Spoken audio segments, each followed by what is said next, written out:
আসসালামু আলাইকুম। আশা করছি সবাই অনেক ভালো আছো। তো আমি এখন হিজাব টিউটোরিয়াল দেখাবো তোমাদেরকে। তো আমি এক সাইড ছোট এবং এক সাইড বড় নিয়েছি। নিচে একটা পিন লাগিয়ে দিচ্ছি। তো আমি পিনটা খুব সাবধানে লাগিয়ে নিচ্ছি, তোমরা অনেক সাবধানে লাগিয়ে নেবে, নাহলে গলায় ব্যথা পেতে পারো। আর উপরে কর্নারে একটা সেফটি পিন বলতে একটা পিন লাগিয়ে দিচ্ছি, যাতে এই কর্নারটা একটু ভালো দেখা যায়। তো আমি এখন এই কর্নারে লাগিয়ে দিয়েছি। এই সাইডটাকে এখন উপরে টেনে নিয়ে এখানে পিন আপ করে দিব। তো টেনে নিয়ে আসছি, এখন এখানে একটা পিন লাগিয়ে দিব।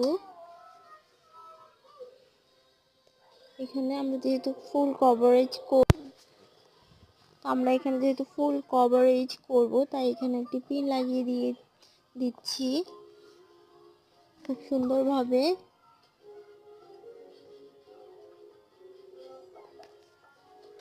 ফুল কভারেজের জন্য এখানে একটি পিন লাগিয়ে দিচ্ছি।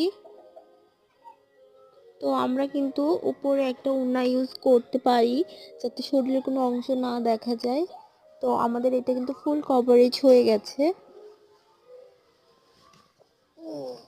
এবং আমরা উপরে একটা ওড়না ইউজ করব, যাতে শরীরের কোনো অংশ না দেখা যায়।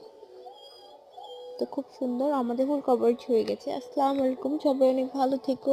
ভিডিওটি ভালো লাগলে অবশ্যই চ্যানেলটি সাবস্ক্রাইব করো। আল্লাহ হাফেজ।